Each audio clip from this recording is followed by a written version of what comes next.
नमस्कार दोस्तों, स्वागत है आपका हरीश अकेडमी में। मैं हूं हरीश और आज मैं आपके लिए बहुत ही खास टॉपिक लेके आया हूं CPCT। इसका नाम आपने बहुत ही सुना होगा। यदि आप मध्य प्रदेश के मूल निवासी हैं खास तौर पर, तब तो आपने इसका नाम बहुत ही ज़्यादा सुना होगा। तो आज हम इसके बारे में समझेंगे कि CPCT है क्या, और आज मैं आपको शुरू से लेकर लास्ट तक बहुत ही इम्पोर्टेंट जानकारी देने वाला हूं इसके बारे में। जैसे कि CPCT है क्या, CPCT परीक्षा कब होती है, कितने बार दे सकते हैं हम, इसकी योग्यता क्या होती है, इसका सिलेबस क्या होता है, पास कितने नंबर या कितने परसेंट प्राप्त करने पर होते हैं, टाइपिंग किस फॉन्ट में करते हैं, उस फॉन्ट को इंस्टॉल कैसे करते हैं, टेस्ट कैसे देते हैं, तो टेस्ट देते समय क्या क्या सावधानियां रखनी चाहिए, इन सब तमाम बातों की जानकारी मैं देने जा रहा हूं। तो आप जाइएगा नहीं कहीं, आप इस वीडियो को शुरू से लेकर लास्ट तक कंटिन्यू सुनिए और देखिए। आपको पूरा इसका पूरा नॉलेज प्राप्त हो जाएगा और आप किसी भी कंप्यूटर में कॉन्फ़िगर कर सकते हैं और टाइपिंग टेस्ट दे सकते हैं। और इसके साथ मैं ये भी बताने वाला हूँ कि हम अपनी टाइपिंग स्पीड को कैसे बढ़ा सकते हैं। तो मित्रों, जाइएगा नहीं, शुरू से लास्ट तक देखिए। और यदि आपने मेरे चैनल को सब्सक्राइब नहीं किया है तो प्लीज़ इसको सब्सक्राइब कर लीजिए, क्योंकि मैं इसमें आपको टेक्निकल वीडियो तो दूंगा। इसके अलावा यदि आप किसी भी एग्ज़ाम की तैयारी कर रहे हैं तो उससे रिलेटेड भी मैं आपको मटेरियल प्रोवाइड करूँगा, तो वो आपको मेल में प्राप्त होता रहेगा। तो इसलिए प्लीज़ मेरे इस चैनल को सब्सक्राइब कर लें, और अगर आपको पसंद आए तो मेरे वीडियो को शेयर करें। तो आइए शुरू करते हैं। सबसे पहले हम समझते हैं कि CPCT क्या है ये CPCT। तो CPCT का पूरा नाम होता है कंप्यूटर प्रोफिशिएंसी सर्टिफिकेशन टेस्ट, यानी यह एक ऐसा टेस्ट है जो कंप्यूटर में हमें प्रोफिशिएंसी यानी निपुणता प्रदान करता है, उसका नाम है CPCT। अर्थात यदि हम यह टेस्ट पास कर लेते हैं तो इसका सर्टिफिकेशन प्राप्त हो जाता है हमें कि हमें कंप्यूटर का ज्ञान है। केवल CPCT पास करने से आपको ये नहीं मिलेगा कि यदि आपके पास कोई डिप्लोमा नहीं है तो भी आप CPCT टेस्ट दे करके और किसी एग्जाम में शामिल हो सकते हो। ऐसा बिल्कुल भी नहीं है।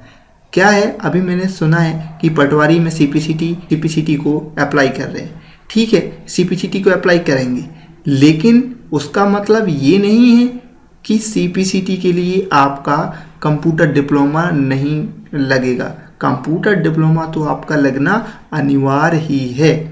CPCT का मतलब सिर्फ वहाँ पर है कि जहाँ पर टाइपिंग टेस्ट अनिवार्य है, यानी आपके लिए टाइपिंग डिप्लोमा लगना है, जो टाइपिंग सर्टिफिकेट लगना है, तो उसमें CPCT का टाइपिंग टेस्ट लग जाएगा।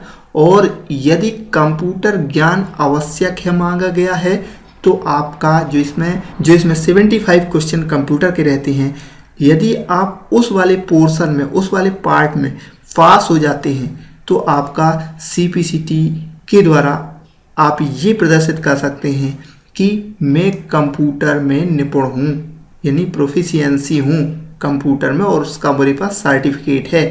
तो आप इसको कंप्यूटर के तौर पर वहाँ अप्लाई कर सकते हैं जहाँ पर ये कहा गया हो कि कंप्यूटर ज्ञान होना आवश्यक है, तो वहाँ पर आप इसको अप्लाई कर सकते हैं। इसमें एक्चुअली में दो पार्ट हैं, एक तो कंप्यूटर वाला पार्ट और दूसरा है टाइपिंग वाला पार्ट। यदि आपको कंप्यूटर में चाहिए तो आपको कंप्यूटर वाले पार्ट में पास होना कंपलसरी है। यदि आपको टाइपिंग के लिए चाहिए तो आपको टाइपिंग में पास होना जरूरी है। आपको दोनों के लिए चाहिए तो दोनों में पास होना जरूरी है। अब आपकी कैपेबिलिटी पर डिपेंड करता है कि आप किस पोर्शन में पास हुए हैं। जो ये टेस्ट है वो MAPIT यानी Madhya Pradesh agency for promotion of information के द्वारा लिया जाता है, और यह मध्य प्रदेश सरकार की एक संस्था है जो मध्य प्रदेश में सूचना प्रौद्योगिकी के विकास के लिए लगातार कार्य कर रही है, और खासकर सरकारी विभागों, संस्थाओं व नागरिकों को इलेक्ट्रॉनिक माध्यम से सेवाएं प्रदान कर रही है। तो इस प्रकार से हमने समझा। अब हम बात करते हैं कि अभी तक क्या प्रावधान था। तो अभी तक ये प्रावधान था कि जो DPIP थी, एक संस्था थी, उसी प्रकार से जिस प्रकार से अभी CPCT आ गई है, उसी प्रकार से एक DPIP संस्था थी। वो क्या करती थी, वो आपको टाइपराइटर पर टाइपिंग का प्रमाण पत्र प्रदान करती थी। क्योंकि अब टाइपराइटर का अस्तित्व खत्म हो गया है, क्योंकि सभी दफ्तरों, सभी कार्यालयों, सभी ऑफिसों में कंप्यूटर टाइपिंग का उपयोग हो रहा है और टाइपराइटर का उपयोग ना के बराबर हो गया है। इसलिए मध्य प्रदेश सरकार ने जो पुराना DPIP से सर्टिफिकेशन होता था टाइपिंग का, उसको हटा करके और नया टाइपिंग टेस्ट CPCT चालू किया है। तो इसमें उन्होंने कंप्यूटर का भी प्रावधान रख दिया है, ताकि कंप्यूटर में यदि आपकी निपुणता है तो आप इस टेस्ट को पास करें। ओके, इसके बाद CPCT परीक्षा कब कब होती है? तो CPCT जनरली हर 2 माह के बाद होती है। ओके, और एक बार यदि आप CPCT दे देते हैं, यानी आपने, वैसे तो ये CPCT एग्ज़ाम हर 2 माह में होती है, लेकिन यदि आपने एक बार CPCT का एग्ज़ाम दे दिया तो आप अगले 6 माह के बाद ही CPCT एग्ज़ाम दे पाएंगे। इसलिए मेरी राय आपसे ये है कि पहले आप अच्छी प्रैक्टिस कर लें, उसके मॉक टेस्ट लगा लें, और इसके बाद जब आप परफेक्ट हो जाएं, आपकी टाइपिंग स्पीड क्लियर आ जाए, हिंदी में 20 के ऊपर आए और इंग्लिश में 30 के ऊपर आए, तो ही आप परीक्षा फॉर्म भरें और इसके बाद अप्लाई करें। क्योंकि यदि आपने परीक्षा फॉर्म भर दिया, इसके बाद फिर आपको 6 माह तक कोई चांस नहीं दिया जाएगा, आपको फॉर्म भरने को नहीं मिलेगा। इसलिए पहले आप परफेक्ट हो जाएं और इसके बाद भले 4 माह बाद दें, लेकिन दें तो उसी में आप क्लियर हो जाएं। और जो ये टेस्ट है वो आपका 2 साल तक, इसका जो स्कोर कार्ड है वो आपको 2 साल तक मान्य होगा। इसके बाद 2 साल बाद आपको पुनः CPCT परीक्षा देनी होगी। तो इसका जो अभी जो कैलेंडर है, जो मैंने यहाँ पर लेटेस्ट डाला है, वो नवंबर दिसंबर वाला तो हो चुका है, नवंबर वाला हो चुका है, और अब आप 15 जनवरी 2017 का, और इसके बाद जो अगला होगा वो 19 मार्च 2017 का।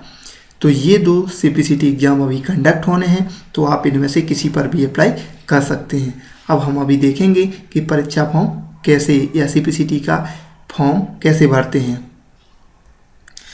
सबसे पहले देखते हैं CPCT के लिए योग्यता और डॉक्यूमेंट। तो CPCT के लिए योग्यता क्या है? इसके लिए आप 18 साल उम्र पूर्ण कर चुके हों और आप 12वीं पास कर चुके हों, तो ये जनरली सभी के पास होती हैं। इसके बाद इसमें डॉक्यूमेंट क्या क्या लगने हैं? तो इसमें एक फ़ोटो लगेगी आपकी, आपके सिग्नेचर लगेंगे और हाई सेकेंडरी की मार्कशीट लगेगी। तो इनको आप रिसाइज कर लें, फ़ोटो को 80 KB की कर लें और सिग्नेचर को 80 KB की कर लें, यदि आप घर से भर रहे हो, यानी अपने लैपटॉप से भर रहे हो। और हाई सेकेंडरी की जो मार्कशीट है वो 150 KB की कर लें। तो यदि आपको रिसाइज करना नहीं आता तो आप प्लीज़ मेरे चैनल पर जाएं और वहाँ पर resize photo, image, signature, document, इसके लिए एक वीडियो डाला हुआ है, आप उसको देख लें। और सिंपली एक छोटा सा सॉफ्टवेयर है, उसकी सहायता से आप उसको रिसाइज कर सकते हैं और ये आपका हमेशा के लिए प्रॉब्लम दूर हो जाएगी। इसके बाद देखते हैं CPCT परीक्षा का परीक्षा फॉर्म कैसे भरें।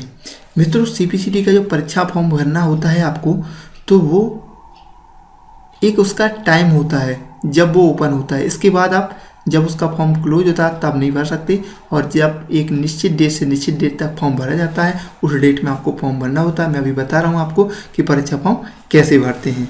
इसके लिए आप सबसे पहले गूगल खोल लीजिए, गूगल में CPCT टाइप कर दीजिए और एंटर कर दीजिए। आपको पहली लिंक मिलेगी, इस पर क्लिक कर दें।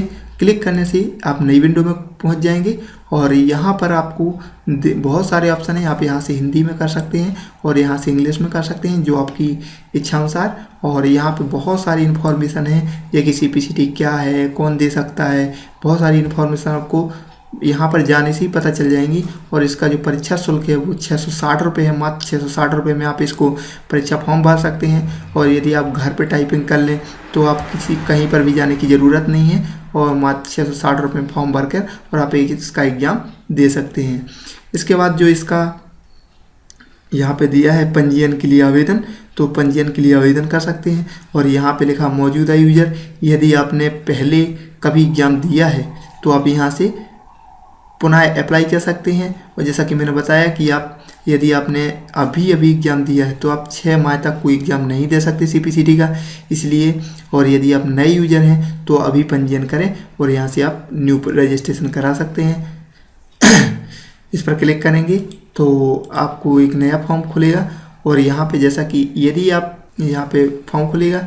यहाँ पे आप अपनी इच्छा अनुसार इन्फॉर्मेशन भरेंगे और अपने फ़ोटो, सिग्नेचर और 10th मार्कशीट को अपलोड कर देंगे। अपलोड करने के बाद इसको सेव कर देंगे और इस प्रकार से आपका पूरा फॉर्म भर जाएगा। इसके बाद आइए बात करते हैं अगले। जब हमारा सबसे पहले हमने समझा CPCT है क्या, इसके बाद इसको क्या क्या इसका फॉर्म कैसे भरते हैं। जब फॉर्म भर गया तो हम उसका परीक्षा का सिलेबस देखते हैं कि उसका सिलेबस क्या होता है। तो CPCT का जो सिलेबस है वो उसके बारे में हम देखते हैं। तो इसका जो टोटल पेपर आता है वो 2 घंटे का रहता है और इसमें से 75 क्वेश्चन कंप्यूटर के होंगे। इसमें 2 कंपोजिशन होंगे, यानी 2 पार्ट होंगे। जैसा कि मैंने अभी बताया, एक तो कंप्यूटर वाला पार्ट और एक टाइपिंग वाला पार्ट। ओके, तो पहले जो कंप्यूटर वाला पार्ट है उसमें 75 क्वेश्चन रहेंगे और 1 नंबर का 1 क्वेश्चन रहेगा। ओके, और इसमें से आपको 38 मार्क्स लाना अनिवार्य है, मिनिमम पासिंग स्कोर, तभी आप उसमें पास होंगे, अन्यथा आप फेल हो जाएंगे। उसी प्रकार से जो इंग्लिश टाइपिंग है उसमें 30 शब्द प्रति मिनट लाना अनिवार्य है। यदि 30 शब्द प्रति मिनट आप नहीं ला पाते तो आप इंग्लिश टाइपिंग में फेल हो जाएंगे। और यदि आप हिंदी टाइपिंग में 20 शब्द से कम लाते हैं तो आप फेल हो जाएंगे। यानी ये मिनिमम स्कोर है, इतना तो आपको लाना ही है। इससे ज़्यादा आप हो जाए तो वेरी गुड, तो उसके अकॉर्डिंग आपकी परसेंटेज बनेगी। यहाँ लिखा हुआ है, यदि आप 50 शब्द प्रति मिनट से ज़्यादा लाते हैं तो आपकी 100% बनेगी। यदि 80% से ज़्यादा लाते हैं तो 100% बनेगी। तो ये इंग्लिश का है और ये हिंदी का, तो ये आप ला सकते हैं। इसके बाद मैं बात करते हैं CPCT टाइपिंग के लिए किस फॉन्ट में करते हैं। तो मित्रों, मैं आपको बता दूं कि यदि आप CPCT को पास करना है तो आपको उसके लिए यूनिकोड या इंस्टॉल करना पड़ेगा अपने कंप्यूटर। यूनिकोड भी बोलते हैं, इंडेक इनपुट भी बोलते हैं, या रेमिंगटन गेल भी बोलते हैं और इनस्क्रिप्ट भी बोलते हैं। तो आपको यूनिकोड को अपने कंप्यूटर में इंस्टॉल करना पड़ेगा। और यदि आप कहीं बाहर जाते हैं तो वैसे ही तो वो सिस्टम में दे देता है, लेकिन यदि आप अपने लैपटॉप में उसको कॉन्फ़िगर करना चाहते हैं तो मैं आपको बता दूं कि अपने सिस्टम पर कैसे यूनिकोड इंस्टॉल करते हैं, कैसे कॉन्फ़िगर करते हैं। बहुत ईजी है, 1 मिनट लगेगा, 2 मिनट मैं आपको बताता हूँ। जब आप CPCT की मेन साइट पर जाते हैं तो यहाँ सबसे नीचे लिखा है मॉक टेस्ट CPCT। इस पर जब आप क्लिक करेंगे मॉक टेस्ट पर तो यहाँ पर ये नया पेज खुलता है। यहाँ पर सबसे ऊपर ही देखेंगे आप, यहाँ सबसे ऊपर आपको एक लिंक मिलेगी bhasaindia.com। तो यहाँ पर जब इस लिंक पर क्लिक करेंगे या मेरे डिस्क्रिप्शन में दी है उस पर भी आप क्लिक करके उसको डाउनलोड कर सकते हैं। तो bhasaindia.com पर जाएंगे या इस लिंक पर क्लिक कर देंगे तो यहाँ से आपको इस पेज में जाएंगे। यहाँ से आपको क्या करना है, यहाँ पे आप अपने अकॉर्डिंग जैसे इंडेक इनपुट 3 ले लें और यहाँ आपका विंडो 8 है तो आप यहाँ से चुन लें। यदि आपका विंडो 7 है तो यहाँ पे आप ले सकते हैं 64 बिट और 32 बिट। यहाँ से आप इच्छा अनुसार, यदि आपका ऑपरेटिंग सिस्टम 32 बिट है तो आप यहाँ ये वाला हिंदी डाउनलोड कर लें, ये वाला। और यदि आपका 64 बिट है तो आप ये वाला यहाँ से डाउनलोड कर लें। कैसे देखते हैं कि हमारा सिस्टम जो है 32 बिट है या 64 है, तो सिस्टम पर राइट क्लिक करें और यहाँ पर प्रॉपर्टी पे जाएं। तो ये प्रॉपर्टी में आपको बता रहा कि 64 बिट ऑपरेटिंग सिस्टम है, तो आप 64 बिट का डाउनलोड करें। और यदि आपका 32 बिट का है तो आप 32 बिट का डाउनलोड कर लें। ओके, कि मैंने ऑलरेडी डाउनलोड करके रखा है तो मैं आपको बताता हूँ। मेरे पास ये डाउनलोड किया हुआ है, ऐसे जिप फाइल में आएगी, इसको हमने एक्सट्रैक्ट कर लिया और ये एक्सट्रैक्ट होने के बाद ये हमारे पास फोल्डर में ऐसे प्राप्त होगा। इसको आप डबल क्लिक कर दें।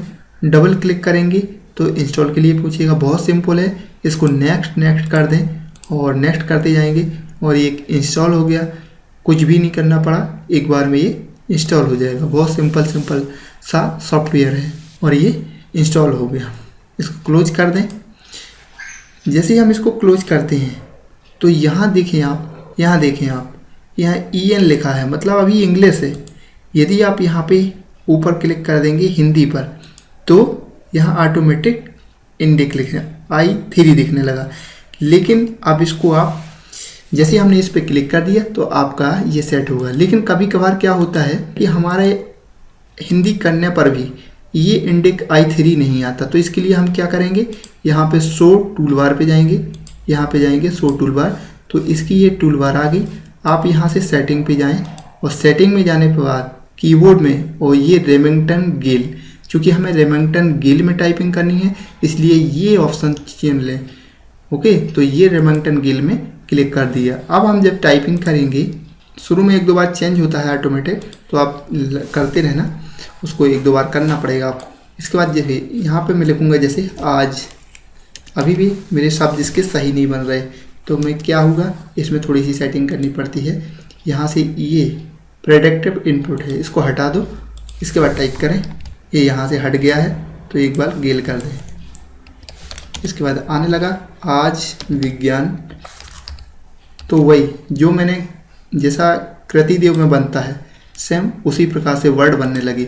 इस प्रकार से आप इंडेक्स 3 को यानी यूनिकोड को अपने कंप्यूटर में सेट कर सकते हैं। ओके, और यदि आप पुनः इंग्लिश में लिखना है तो आप आल्ट के साथ शिफ्ट दबाएं तो ऑटोमेटिक देखो इंग्लिश हो गया। यदि आल्ट के साथ शिफ्ट दबाएं तो पुनः हिंदी हो गया। तो ये शॉर्टकट है, क्योंकि बार बार यहाँ जाएंगे फिर क्लिक करना पड़ेगा।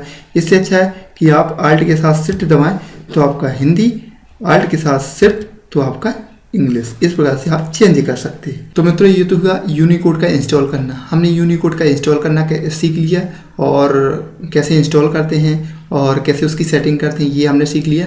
अब आते हैं सीपीसी टेस्ट देते समय परीक्षा हॉल में हमने क्या सावधानी रखी। सबसे पहले हमने क्या समझा, सीपीसीटी है क्या। सीपीसीटी के बाद हमने क्या समझा कि कहाँ पर जरूरी है, कहाँ पर नहीं है, इसकी परीक्षा कब कब होती है ये समझ लिया, योग्यता क्या होती है ये समझ लिया, फॉर्म भरते समय क्या क्या सावधानी रखनी चाहिए ये समझ लिया।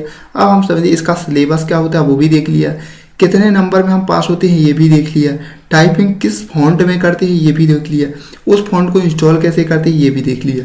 अब फाइनली हम बात करते हैं कि टेस्ट देते समय हमें फाइनली जब हम परीक्षा दे रहे होते हैं तो तब हमें क्या सावधानी रखनी चाहिए, यानी टाइपिंग कैसे करनी चाहिए। यदि रेड कलर दिख रहा है तो क्या होगा, ग्रीन कलर दिख रहा है तो क्या होगा, ओके, और यदि येलो कलर दिख रहा है तो क्या होगा।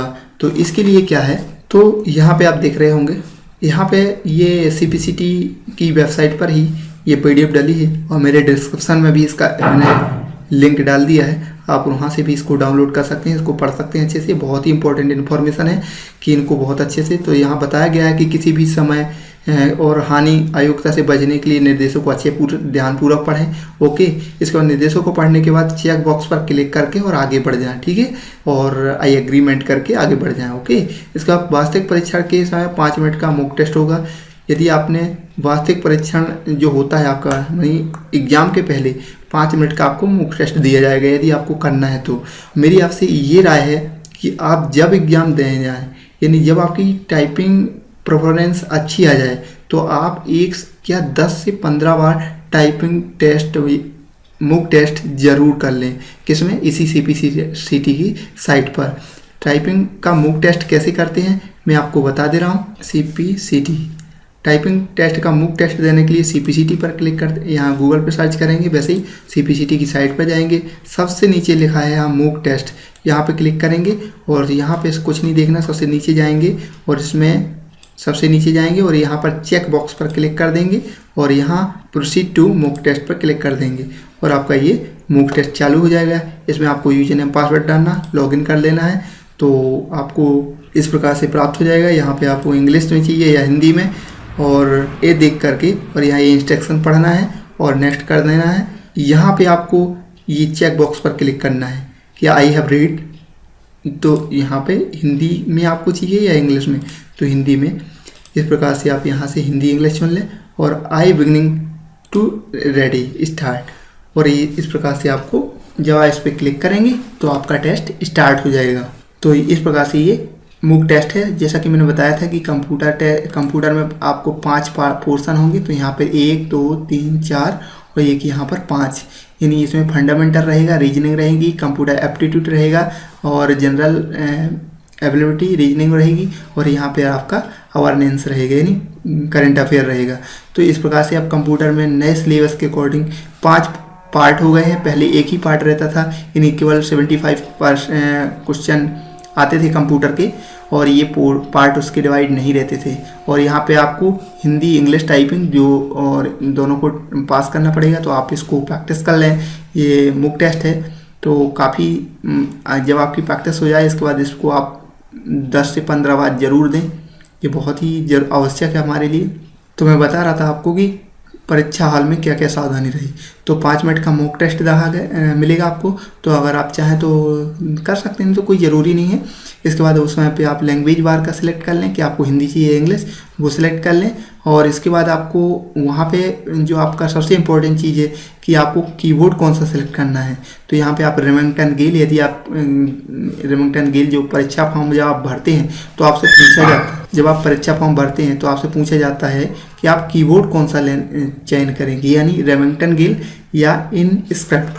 तो मेरी आपसे राय है कि यदि आप कृतिदेव टाइपिंग करना चाहते हैं तो आप रेमिंगटन गेल सेलेक्ट करें, और यदि आप चाहते हैं कि हम मैसेज जैसे टाइप करना चाहते हैं या इनस्क्रिप्ट लेना चाहते हैं तो वो भी ले सकते हैं। इनस्क्रिप्ट में क्या होता है एक्चुअली कि जैसे आप लिखते हैं राम तो RAM लिखना पड़ेगा, तो यदि आप रेमिंगटन गेल लिखते हैं तो इसमें कृतिदेव में आप जैसे टाइप करते हैं, कृतिदेव होती है जो देवनागरी, तो उस टाइप से फिर आपको लिखना पड़ेगा। तो आप अपने अकॉर्डिंग वो चयन कर सकते हैं जो आपने परीक्षा फॉर्म भरते समय चुना है। इसके बाद यहाँ से उसको सिलेक्ट करना है, जैसा कि इसमें दिख रहा है, यहाँ से ऐसा कीबोर्ड बना हुआ आएगा, यहाँ से आप कीबोर्ड चुनेंगे और ये रेमिंगटन गेल को सिलेक्ट कर लेंगे और आगे बढ़ जाएंगे।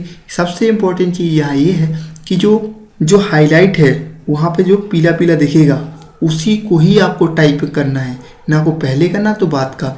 जैसे कि जहाँ पर जो हाईलाइट वर्ड होगा उसको आपको टाइप करना है। इसके बाद टाइप करने के बाद यदि वो ग्रीन दिखने लगा यानी आपका सही टाइप हुआ है, यदि रेड दिख रहा यानी वो आपका गलत टाइप हुआ है।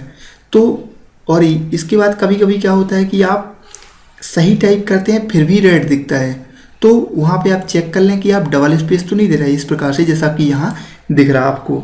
तो ये क्या है कि अगर आप डबल स्पेस दे रहे हैं तो वो गलत मानता है उसको और रेड कलर में दिखाई दे रहा है। तो आप डबल स्पेस को चेक कर लें और उसको आप वापस आके सुधार भी सकते हैं, क्योंकि इतना टाइम रहता नहीं है, इसलिए ये गलती ना हो इसके बारे में विशेष ध्यान रखें।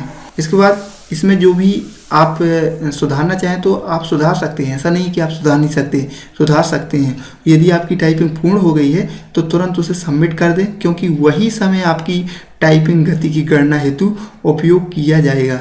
यानी आपका जो गैप रहेगा, यानी आपका टाइपिंग तो कंप्लीट हो गया और आपके पास समय बच गया, तो ये नहीं कि आप वेट करते रहे सब करने, नहीं, आप उसको सबमिट कर दें। क्योंकि वो अगर आप सबमिट नहीं करेंगे तो आपका जो आना होगा 25 शब्द प्रति मिनट, वो पता चला आपका 20 शब्द प्रति मिनट भी नहीं आया, क्योंकि वो समय जो बीच का आप गैप दे रहे हैं वो इसी में कवर हो जाता है।